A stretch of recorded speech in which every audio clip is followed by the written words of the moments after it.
Greetings. Today is June the 5th, and I'll be giving you my Dean's update in a video message. With me today is Dr. Amato, who will be part of the presentation.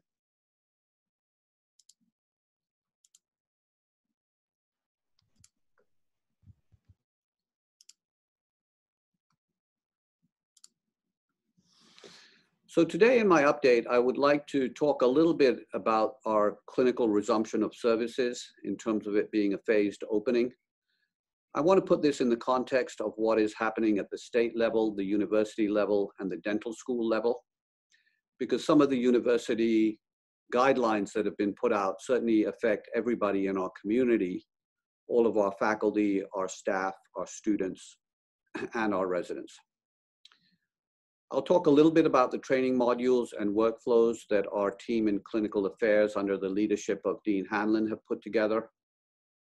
And then Dean Amato will talk about our advanced graduate plans as they pertain to the reopening of our clinics and mention a little bit about DMD resumption as well. So here we see a picture of me pre-COVID-19 with many of our staff members. We were coming up doing the healthy walk up the stairs. And one of the things that you'll recognize when you come back to the building is these kinds of gatherings, these kinds of personal touches that we so much enjoyed will have to go for a short period of time. And instead, many of us will be wearing masks in the building. I do want to take a moment right now to recognize many of the injustices that we have witnessed and to recognize the profound effects this has had on many individuals and many in our community.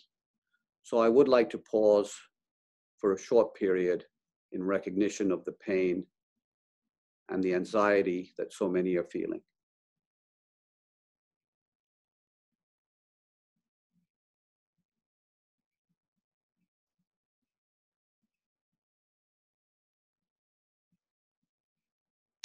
The picture that you see here is obviously one of our beloved Tufts University School of Dental Medicine. Dr. Mort Rosenberg coined the term a beacon of hope and safety. And we know that for many of our patients that we've seen during the pandemic, our emergency patients, Tufts University School of Dental Medicine has indeed served as a beacon of hope and safety. And we hope that for many of you that are returning in this time of uncertainty, that coming back and starting routine patient services will also give you and our patients and community hope and safety. I do want to thank all that have been here during the period of our continuity. 600 plus emergency patients have been seen and taken care of under very difficult circumstances. Many of our faculty, staff, residents have been here, including dental students on our front lines, and you really are our true heroes in terms of taking care of these patients during this time. Thank you all. And thanks also to all of our community that have been working very hard behind the scenes. Your efforts are appreciated and have been tremendous, including staff and faculty involved in research, administration, academic affairs, clinical affairs, student affairs, and all others in all parts of our operation that have been tremendous during this time period. So prior to the shutdown, we talked about our Imagine 2030 strategic directions and strategic plan. This was a plan that included passion, purpose, people, and place. The message to my leadership team and to all of you during this time of uncertainty and resuming services during the COVID-19 period is please remember to keep your pace, keep your perspective, and practice patience. These two beautiful pictures that you see on this screen were sent to me by a very good friend of mine from Kenya, East Africa, the Masai Mara this week, and reminds us that there's so much to be thankful for in terms of our situations, no matter what we're going through. So try to reflect on that, try to take some time out, try to think of your loved ones and the nature that surrounds us. So now I'll turn to the resumption of services. Right now, we're resuming some of our clinical activities here at Tufts University School of Dental Medicine. We're thinking about how to strategize around a titrated opening for Tufts dental facilities. We will be resuming our preclinical activities for many of our dental students. And we're also thinking about resumption of research activities. Our return to campus strategy has to be phased. It has to be smart, safe, and phased. Decisions based on our best assessment of health and safety versus consequences of the ongoing closure that is mandated by the state. All of our decisions and recommendations are considered flexible and subject to change. I know this causes a certain amount of uncertainty for students, faculty, but simply put, we're going into a phase where we have to be slow and methodical in our approach. And depending on how things go, we may have to pull back and shut down for a short period of time. Many of these variables are out of our control, but are done in the best interest of our community here at the school and our community that surrounds us. All of this relies on a tremendous amount of cooperation, flexibility, teamwork, and excellence of our whole TUSDM community. We certainly would like to work within the frameworks that are established by the university, and we have to be cognizant of all the state and federal guidelines or directives that come forth. We have created school level guidelines. Many of these change depending on state and federal guidelines as well. And then as individuals and as units, we need to create plans that are subject not only to approval at the school level, but also have to be reviewed by the university. And we thank you for your cooperation in all of these different areas. So I'm going to talk a little bit about the phased opening at the state level, university level, and dental school level. At the state level, many of you are aware of Governor Baker's phased opening. We're in phase 1 right now. And today, Friday, we are expecting the governor to talk about the phase 2 opening. We here at the dental school have to pay attention to this because it basically dictates the kinds of building etiquette that we have to attest to. It limits the number of people that can be in our building at any given time. And it certainly, from the Mass Department of Public Health, dictates what kinds of dental procedures we can and can't do in each phase. As each phase becomes apparent, we will apply those to our dental school setting and hopefully start to open up more parts of the building and open up more procedures as we get comfortable with our new normal. The university has also put out a return to campus guide. This campus guide is mainly applied to our faculty and staff, but certainly our students are going to be held to certain standards within this guideline. The guideline has been distributed to all faculty and staff, and we will distribute it again in a PDF format so it can be reviewed. This guideline has a lot of very helpful information about resuming activities at the dental school and university, including the phases that the university is working with, many workplace safety measures and guidelines that we have to adhere to, what re-entry to the workplace means, managing our building capacity in terms of the ways that people come in and out of the building. Personal safety at the workplace is critical to all and a responsibility that we have to take on not only for ourselves, but for those members of our community that are working with us. And then there's guidance for specific workplace scenarios, commuting to and navigating at work, and some websites and resources. So when you look at the university guideline, they're working under phase 1, which is limited access. It aligns with our phase 1 opening for our clinics. In other words, essential employees plus limited staff are here to support certain labs and clinics. And in our setting, our students and residents, as mandated by the state, are able to assume and resume their clinical and preclinical educational activities. I won't go through this in detail, but here's an example of a guideline that says if you have any symptoms that might be symptoms associated with COVID-19, that you should be aware of these and you should stay away from your educational activities and or your clinical activities and or your work activities. And in fact, there now is a university-wide app that you will receive information on later today.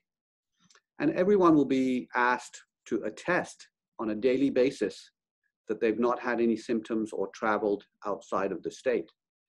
And if your answers are basically affirmative as to not having symptoms or not having travel, you will get a message basically that allows you to come into the building. And here on the right-hand side of the screen, you can see that on June 5th, which is today, after I answered these questions, I got a message in my email in green that says I'm cleared to come to campus. So all of you, when you enter the building, will be asked to attest to this every time you come into the building, and you will be asked to show the email or a printout saying that you've been cleared to come into the building. These are the websites and resources that are listed at the end of this guide. Many of them will answer questions around what if you test positive as COVID-19 positive, what if a family member tests positive, etc. So do refer to these websites for any information, or get in touch with OEO, Student Affairs, or the HR folks for specific answers and guidance. Later on today, you'll also receive in the email that contains the information about the app, a link that will ask you to review this document. There's a 5-minute training module that you'll be asked to review, and you will then at the end of it be asked to attest that you've reviewed the university guidelines. Now, these are separate from what is specific to our school in terms of our clinic. Some of the material is redundant, but everybody at the university that is a faculty or staff member at this time is being asked to work through this university guideline. For the students and residents, you don't have to do this part. You do have to do our university specific training. Right now we're in phase 1. I won't go through this in any great detail. Again, they're the screening questions that you have to be attest to when you come into the building. Dean Amato will give you much more information on the phased opening. And soon hereafter, we'll start thinking about phase 2 as well, in terms of thinking about continued developments in the building, as well as potential for opening up some more floors. Right now, our timelines this week have been getting some of the graduate program directors, the chairs of departments, and the residents into the building, showing them around the new areas where they have to pick up scrubs and go to the clinics, etc. These are new workspaces for them. And our first actual patient resumption date will be June 6th with our pediatric department, which is tomorrow. And then we're expecting on June 22nd to have our DMD programs start up in the clinics as well. Again, here you've seen this picture before. You can see that we're opening up on floors 2, 3, and 4, some limited activities on the upper floors. And then as we progress through the summer and or fall, we're hoping to get everybody up into the upper floors. There are training modules and workflows that have been put together by Dean Hanlon and her team. The training modules and workflows include videos that give specifics on clinic resumption workflows, welcome back to TUSDM and the etiquette in the building, and what the new patient flow will be within the school. And many of these links will be posted to areas where you can access these videos. We encourage all patient-facing staff, students, and faculty to view these videos. In addition to that, many of you have received information on the Absorb Learning Management System. I do recognize there were some bugs this week with the system, but apparently those have been worked out. If there are any issues, please contact our IT system and or Dean Hanlon to let her know if you're having difficulty. These areas include the updated infection control updates, 10 CDC modules, the videos of the clinic flow, patient flow, and welcome back. And many of you have attended Dr. Papa George's donning and doffing webinars. Her video will also be posted here for those of you that missed it or need to refresh what that process involves. In addition to that, there are a lot of documents that have been updated according to new guidelines. There's a link to the policy website that all of you should be familiar with. And these include new standard operating procedures around practice and checklists. There's a new consent that every patient has to consent to, which talks about being treated in a world that has COVID-19 as a potential risk factor. So basically, I would ask that all of you go in and be familiar with all of the new SOPs. The checklists are meant to be very useful for you to basically know how to bring patients in and what you need to do with patients when they're actually seated in the operatories, etc. So please do review all of these as well. With that, I'm going to turn you over now to Dr. Amato, who will give you an update on the planning in the clinics for the upcoming weeks. Thank you, Dean. And you can go to the next slide, please. So right now we're in phase 0, and we've been in phase 0 now for we've completed our 12th week. And in 12th week, we've been seeing more than 625 emergency patients who might have otherwise gone to the emergency room at the hospital, and we've reduced their burden. And as we go from phase 0 to phase 1, we'll be opening not just one floor, we'll be opening 2 floors. We'll have the emergency clinic and some other AG departments on that floor. We'll also have the AG departments on the 3rd floor. On the weekends, the 2 floors that will be open, the 8th and the 11th floor for pediatric dentistry and for orthodontics. After 2 weeks with a success with this advanced grad model, if things are working out well, then we do plan on opening the 4th floor for the DMDs. Phase 2, which will be sometime in the future after successful completion of phase 1, it will be similar to phase 1, but we may have more floors available, and we may have possibly more providers per floor based on what the governor and the mayor of Boston tell us in terms of patient populations and capacity of people inside a building. You can go to the next slide. Okay, so as we open the advanced grad next week, actually starting tomorrow, this is something that some of you may not have seen before, but we are open 7 days a week. So I'm going to start on Monday, and there are 2 floors that are open. From 8 to 10, the 3rd floor will have 8 perio residents and their faculty and patients. From 8 to 10 on the 2nd floor, GPR and oral surgery will be treating patients. From 9 to 10:30 on that 2nd floor, emergency will be done as we have been doing for the last 12 weeks. That pattern is repeated in the afternoon on each day. So again, 2 floors again, the 3rd floor with perio and the 2nd floor with GPR and oral surgery, and also emergency with somewhat different hours. As we go to the late afternoon clinic, perio will still have 8 residents on the 3rd floor, and GPR oral surgery and craniofacial pain now will be on the 2nd floor. Again, you can see there's two floors open. On Tuesday, it's similar, and we see a shift from perio to prosto on the 3rd floor as we continue the same sort of a pattern. Prosto will have 3 sessions on Wednesday, 8 residents each time, and again in the evening session, again, GPR oral surgery and craniofacial pain.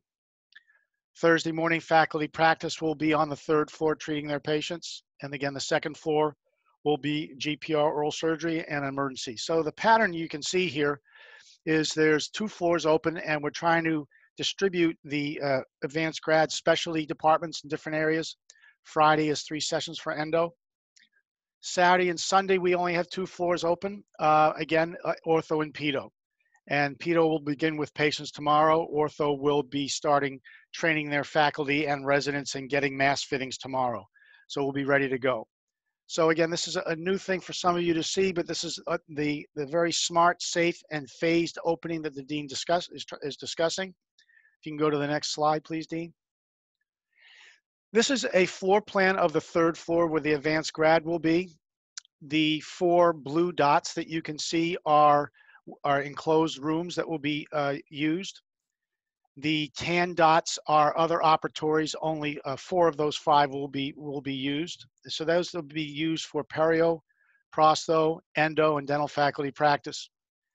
The yellow dot is the operatory for the donning area.